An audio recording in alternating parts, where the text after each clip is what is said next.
Welcome to lesson number 16. Today's lesson is called Sinners Under the Sentence of Death. Today's question is, why do we all need Christ's redemption? Imagine that a man is condemned to death by a court.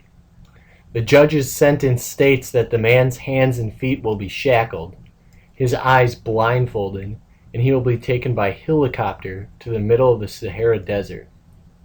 There he will be dropped off without food or water, hundreds of unknown miles from safety.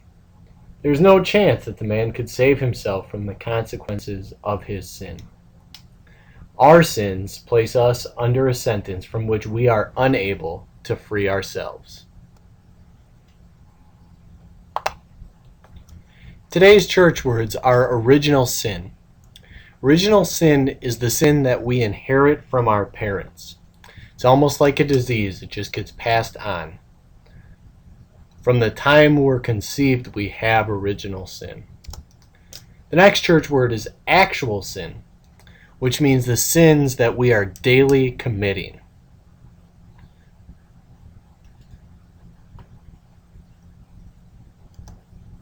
And our last church word is redeem, which means to buy back. Jesus bought us back with his blood.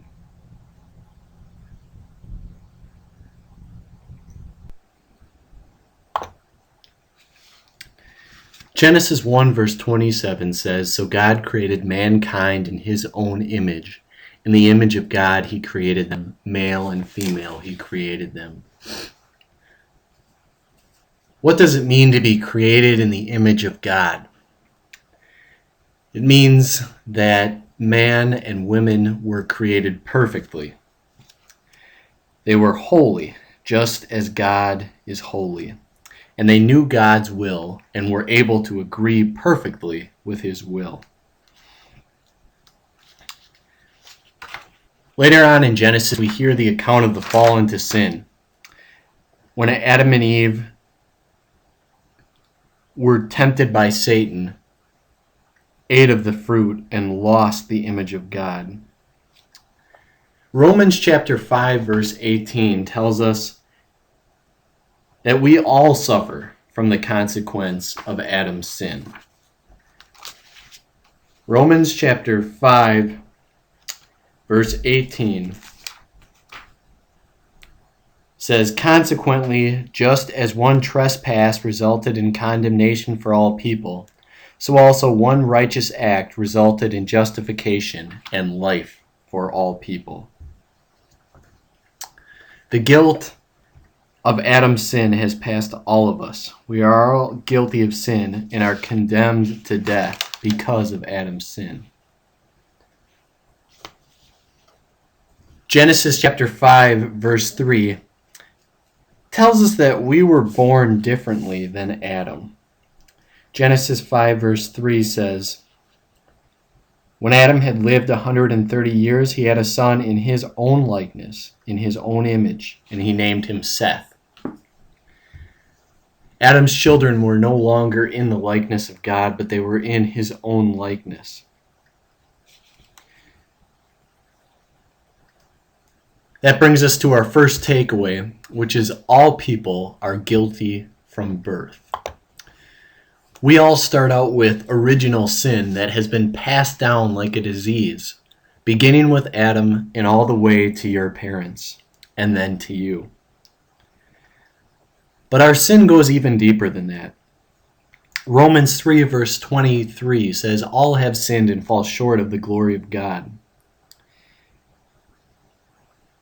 1 John 1 verse 8 tells us that we are lying if we claim to be without sin. James 2 verse 10 says, "Even one sin makes us guilty of breaking the whole law."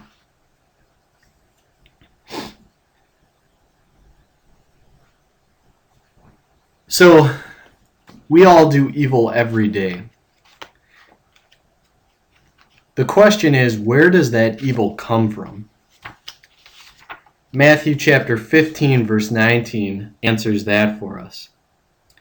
Here Matthew writes, For out of the heart come evil thoughts, murder, adultery, sexual immorality, theft, false testimony, and slander. The sinful things that we do flow from the evil that exists in our hearts. That brings us to our second main point. All people are sinners who have separated themselves from God. In the garden, God gave this command to Adam and Eve. He said, "But you must not eat from the fruit of the tree of the knowledge of good and evil, for when you eat from it, you will certainly die." God gave Adam and Eve consequences if they ate from that. And that consequence was that they would surely die. Matthew chapter 25, verse 41 describes for us what judgment day will be like for the unbelievers. Here, Matthew writes, "Then he will say to those on his left, 'Depart from me, you who are accursed, into the eternal fire prepared for the devil and his angels.'" If Jesus hadn't died and lived as our substitute, we would have been sentenced to eternal suffering in hell. The consequence of our sin lasts eternally. There's no problem that's more serious than sin. It affects all people and brings us under eternal condemnation. Our final takeaway is because of our sin, we all have earned God's condemnation of eternal death.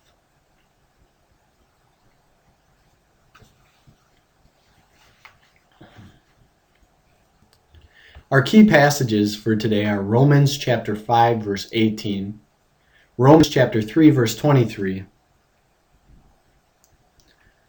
Isaiah 56:3, and 2 Thessalonians 1, verse 9.